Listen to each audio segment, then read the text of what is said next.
Hello students, स्वागत है आप सभी लोगों का। In this video we are discuss about the power transmission through the belt drive. Belt drive के थ्रू जो हमारा पावर ट्रांसमिशन होता है वो कैसे होता है, इस वीडियो में हम ये डिस्कशन करेंगे। ठीक है, तो जैसे हमारे पास एक ये पुली है, इस पुली से हमें इस स्मॉलर पुली में पावर को ट्रांसमिट करना है। ठीक है, तो बेल्ट के थ्रू हम ये पावर ट्रांसमिशन कर रहे हैं। सपोज हमने ये इस टाइप से पुली कनेक्ट कर दी और इसका जो रोटेशन है वो ये इस टाइप से है, क्लॉकवाइज डायरेक्शन में। ठीक है, तो ये हो गया हमारा ड्राइवर और ये है हमारी ड्रिवन पुली। जैसे ही क्लॉकवाइज डायरेक्शन में हमारा रोटेट होगा, ठीक है, तो ये वाली जो साइड है हमारी, ठीक है, ये क्या रहेगी, इसके रिस्पेक्ट में इसमें टेंशन ज़्यादा रहेगी क्योंकि हमारा जो रोटेशन है वो इस टाइप से क्लॉकवाइज है। ठीक है, तो जहाँ पर टेंशन ज़्यादा रहेगी उसे हम कहेंगे टाइट साइड। ठीक है, और जहाँ पर टेंशन कम रहेगी उसे कहेंगे हम स्लैक साइड। ठीक है, ये हो गई हमारी स्लैक साइड। ठीक, तो अगर जैसे हम मोटरसाइकिल में या बाईसाइकिल में देखते हैं उसमें मोशन फॉरवर्ड डायरेक्शन में होता है, तो ऊपर वाली जो चेन रहती है उसमें वो टाइट साइड रहती है, नीचे वाली स्लैक साइड रहती है। यहाँ हमने कंसिडर किया है कि हमारा जो रोटेशन है वो क्लॉकवाइज डायरेक्शन में है और उसमें नीचे वाली जो साइड है वो टाइट साइड रहेगी और ऊपर वाली साइड जो है वो स्लैक साइड रहेगी। ठीक है, तो टाइट साइड में जो टेंशन है उसको हम मान लेते हैं T1 है सपोज। ठीक है, और स्लैक साइड में जो टेंशन है वो T2 है। ठीक है, अब इसमें जो बेल्ट के थ्रू जो पावर ट्रांसमिशन हो रहा है वो किस टाइप से हो रहा है। सपोज हमने ये जो पॉइंट लिया है, ये जो एंगल ऑफ लैप है जहाँ पर हमारी जो बेल्ट है वो पुली के ऊपर जो कॉन्टैक्ट सरफेस एरिया है, सपोज वो यहाँ से स्टार्ट होता है हमारा, ठीक, यहाँ से और यहाँ तक है। ठीक है, ये पॉइंट हो गया O और ये पॉइंट कर लिया हमने कंसिडर X, या फिर हम मान लेते हैं इसको A और B। ठीक है, और ये टोटल जो एंगल ऑफ लैप है ये हो गया हमारा थीटा। ये हमने अज्यूम किया है कि जो एंगल ऑफ कांटेक्ट है हमारा बेल्ट का और पुली का वो थीटा है। ठीक है, अब हमें क्या करना है कि पावर ट्रांसमिशन क्या होता है। पावर ट्रांसमिशन ये होता है कि जैसे हमारा जो डिफरेंस है, जो फोर्स, जो टेंशन इसमें से टाइट साइड में जो टेंशन बना हुआ है और जो इस टेंशन टाइट साइड से जो फोर्स है, जो हमने फोर्स इम्प्लीमेंट किया है इस पुली के थ्रू इस पुली पे, ठीक है, ये टेंशन और जितना रेस्ट स्लैक साइड में हमारा बचा हुआ है, ठीक है, तो उनका जो डिफरेंस है वो टोटल पावर हो जाएगी हमारी, जो हमने इस पुली को रोटेट करने में ट्रांसमिट की है। वो जो फोर्स होगा हमारा, उस फोर्स को हम वेलोसिटी से मल्टीप्लाई करेंगे, जो वेलोसिटी ऑफ बेल्ट होगी, तो ये हो जाएगा हमारा नेट वर्क डन, जो कि हमारा इस पुली को रोटेट करने में हमारा टोटल खर्च हुआ है। ठीक है, तो जो हमारा टोटल वर्क डन होगा that is a power transmission through the belt drive. ठीक है, तो सबसे पहले हमें क्या कैलकुलेट करना है इसमें कि जो हमने टेंशन टाइट साइड में है और जो हमारी स्लैक साइड में टेंशन है T2, तो उनका जो डिफरेंस होगा उन दोनों टेंशन का, उतना फोर्स हम इसको रोटेट करने में इम्प्लीमेंट हो रहा है हमारा। ठीक है, तो वो force multiply the velocity of belt, वो हो जाएगा हमारा वर्क डन, और वही वर्क डन हमारा कन्वर्ट हो जाएगा जो पावर ट्रांसमिशन के लिए हमारी रिक्वायरमेंट है पावर की। ठीक है, तो सबसे पहले हम T1 कैलकुलेट करेंगे, देन T2 कैलकुलेट करेंगे। ठीक है, तो यहाँ पर हमने एक ये जो एक्सिस है बेल्ट की वो उसको अज्यूम किया है, और ये जो बेल्ट और पुली के बीच में जो नॉर्मल रिएक्शन वर्क कर रही है ये हो गई हमारी Rn। ठीक है, सपोज पहले हम ये जो बेल्ट एंगल ऑफ लैप है थीटा, इसकी एक एलिमेंट्री स्ट्रिप कंसिडर की हमने, ये छोटे वाली। ठीक है, ये सपोज पॉइंट हो गया P और ये पॉइंट हो गया Q। ठीक है, इस छोटी एलिमेंट्री स्ट्रिप्स की कैलकुलेशन करेंगे हम T1 और T2 कैलकुलेट करने में, फिर उसको इंटीग्रेट कर देंगे हम इस पॉइंट से लेके इस पॉइंट तक, यानी 0 से लेके थीटा तक। ठीक है, तो तब हमारे पास ये टेंशन आ जाएगी T1 और T2। ठीक है, अब ये छोटी एलिमेंट्री स्ट्रिप कंसिडर की हमने PQ वाली ये, और ये एंगल होगा सपोज डेल्टा थीटा। ठीक है, इसको मैं इस साइड में बना रहा हूँ यहाँ पर, जैसे ये हो गया हमारा एलिमेंट्री स्ट्रिप ऐसे, ये एंगल हो गया डेल्टा थीटा ऐसे, डेल्टा थीटा। ठीक है, ये एंगल डेल्टा थीटा हो गया और ये पॉइंट हो गया हमारा P और ये हो गया हमारा Q। ठीक है, नॉर्मल रिएक्शन इस डायरेक्शन में वर्क कर रही है आर एन, जो कि इंटरसेक्टिंग, जो परपेंडिकुलर इंटरसेक्टिंग कर रही है हमारी ये बेल्ट और पुली के बीच में, ये नॉर्मल रिएक्शन है आर एन। ठीक है, अब हमारा क्या है, जो हमारी टाइट साइड में टेंशन है, ठीक है, सपोज हम ये पॉइंट जो P है, इस पॉइंट पे जो टेंशन है हमारी इस डायरेक्शन में, ये ऐसे है ना, ये इस पॉइंट P पे जो डायरेक्ट टेंशन है हमारी, उसको हम मान लेते हैं कि ये टेंशन हमारी T है।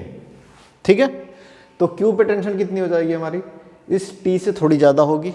ठीक है, सपोज वो हो गई हमारी T प्लस डेल्टा T, क्योंकि ये टाइट साइड में टेंशन है। ठीक है, अब हम क्या कंसिडर करते हैं कि जो पॉइंट Q है, ये वाला जो पॉइंट Q है और ये जो पॉइंट P है।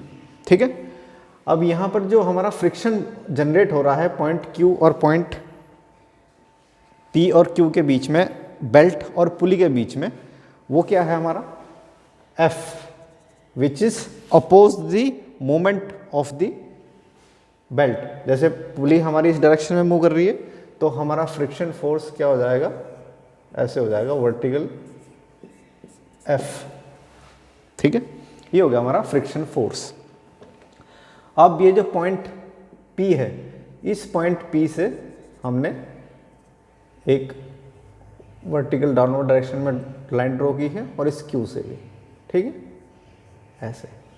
ठीक है, अब ये जो यहाँ पर जो हमारा पॉइंट है, ये जहाँ पर नॉर्मल रिएक्शन वर्क कर रही है हमारी, तो नॉर्मल रिएक्शन कब होगी, जब ये पूरा एंगल हमारा 90 डिग्री हो जाएगा, ऐसे, ये वाला, ये और ये, तो ये नॉर्मल रिएक्शन हमारी इसके बिल्कुल परपेंडिकुलर पे वर्क करेगी। ठीक है, बेल्ट के और पुली के यहाँ पर। ठीक है, अब ये वाला जो एंगल है वो हमें कैलकुलेट करना है। ठीक है, जैसे सपोज ये हो गया हमारा टोटल डेल्टा थीटा, तो ये स्मॉल वाला कितना हो जाएगा, डेल्टा थीटा बाई 2, और ये भी हो जाएगा डेल्टा थीटा बाई 2। ठीक है, अब ये वाला जो एंगल है हमारा, ये हमें कैलकुलेट करना है, जो स्मॉल एंगल है। जैसे मैं इसको इधर बना देता हूँ, यहाँ पर ये हो गया पॉइंट P, ये हो गया पॉइंट Q, तो ये जो एंगल है हमें ये कैलकुलेट करना है। ये एंगल कितना हो जाएगा, ये वाला, ये टोटल 90 है, ये वाला हो गया डेल्टा थीटा बाई 2, ये हो गया हमारा 90, तो ये हो जाएगा हमारा 90 माइनस डेल्टा थीटा बाई 2। ठीक है, ये इधर वाला, ये हो गया 90 माइनस डेल्टा थीटा बाई 2, तो ये कितना हो जाएगा, डेल्टा थीटा बाई 2। ठीक है, टोटल 90 है और ये है 90 माइनस डेल्टा थीटा बाई 2, तो ये हो जाएगा डेल्टा थीटा बाई 2। सिमिलर ये भी हो जाएगा हमारा डेल्टा थीटा बाई 2। ठीक है, अब इस पॉइंट पे, पॉइंट P जो है हमारा, इस पॉइंट पे जो फोर्स है यानी जो टेंशन है T, उसके हॉरिजेंटल कंपोनेंट और वर्टिकल कंपोनेंट क्या होंगे। जैसे ये T है तो T का हॉरिजेंटल कंपोनेंट, T का वर्टिकल कंपोनेंट। ठीक है, ऐसे ही ये जो पॉइंट है T प्लस डेल्टा T, यानी कि Q पे जो टेंशन है उसका हॉरिजेंटल कंपोनेंट और उसका वर्टिकल कंपोनेंट। ठीक है, तो इसका हॉरिजेंटल कंपोनेंट क्या हो जाएगा, एंगल ये है हमारे पास डेल्टा थीटा बाई 2, तो इसके सामने वाला ये हो जाएगा हमारा 90 माइनस डेल्टा थीटा बाई 2, तो ये हो जाएगा हमारा sign delta theta by 2 into T plus delta T। ठीक है, सिमिलर ये जो T है हमारा, ये हो जाएगा हमारा horizontal component T sign delta theta by 2। ठीक है, और वर्टिकल कंपोनेंट हो जाएगा हमारा T cos delta theta by 2। Similar यहाँ पर वर्टिकल कंपोनेंट हो जाएगा हमारा ये T plus delta T cos delta theta by 2। ठीक है, तो ये इस टाइप से हमने इसके जो फोर्स कंपोनेंट है उनको रिजॉल्व किया है, और ये हो जाएगा यहाँ T plus delta T sign delta theta by 2। ठीक है, तो इस टाइप से ये हॉरिजेंटल कंपोनेंट हो गए T के और T प्लस डेल्टा T के, और ये वर्टिकल कंपोनेंट हो गए। अब हम इस हॉरिजेंटल कंपोनेंट और वर्टिकल कंपोनेंट को इक्वेट करेंगे। ठीक है, तो सबसे पहले हमने हॉरिजेंटल कंपोनेंट को वर्टिकल किया है। सपोज ये माना है हमने कि T1 जो है वो टेंशन है टाइट साइड में यहाँ पर, और T2 हमारी टेंशन है स्लैक साइड में। ठीक है, तो थीटा हो गया हमारा एंगल ऑफ लैप, तो रिजॉल्विंग द फोर्स हॉरिजेंटली, तो हॉरिजॉन्टल जो कंपोनेंट है एक तो ये है 1, एक ये है नॉर्मल रिएक्शन आर एन, ठीक है 2, और एक ये हो गया हमारा 3, ठीक है। तो 1 और 3 सेम साइड में है और 2 अपोजिट साइड में है, तो R N is equal to T plus delta T sine delta theta by 2 plus T sine delta theta by 2, this one, ठीक है। अब इसको मल्टीप्लाई कर दिया हमने साइन डेल्टा थीटा बाई 2 को, ठीक है। इसमें हमने क्या कंसिडर किया है कि जो डेल्टा थीटा बाई 2 है वो एक स्मॉल एंगल है which is equal to delta theta by 2। Sine zero की वैल्यू जीरो मानते हुए वैसे ही हमने साइन डेल्टा थीटा बाई 2 को स्मॉल कंसिडर कर लिया और जिसकी वैल्यू रहेगी हमारी डेल्टा थीटा बाई 2।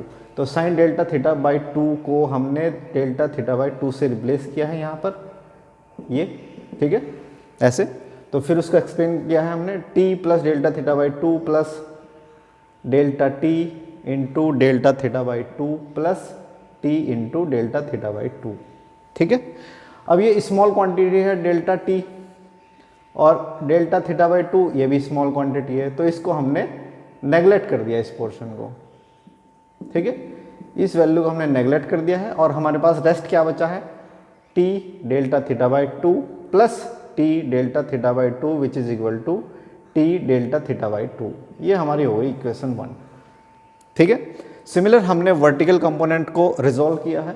तो वर्टिकल कंपोनेंट कौन से हो गए, एक तो ये हो गया, दूसरा ये हो गया अपोजिट डायरेक्शन में, और एक ये है हमारा friction force F which is equal to, अगर हमारा फ्रिक्शन जो है बेल्ट के और पुली के बीच में म्यू है, ठीक है, तो फ्रिक्शन फोर्स कितना हो जाएगा mu S into normal reaction, ठीक है। ये हो गया अपवर्ड डायरेक्शन में।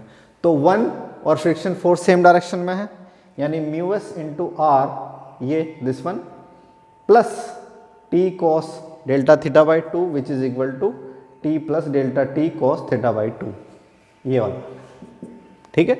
इन दोनों को हमने इक्वेट किया है। तो इस केस में हमारा म्यू इंटू आर क्या हो गया, this one minus this T plus delta T cos theta by 2 minus T cos delta theta by 2, ठीक है। अब कॉस जो इसकी जो वैल्यू है delta T delta theta by 2 बहुत ही स्मॉल है, तो कॉस जीरो की वैल्यू कितनी होती है 1, तो इसको हमने 1 कंसिडर कर लिया है कॉस डेल्टा थीटा बाई 2 को, ठीक है।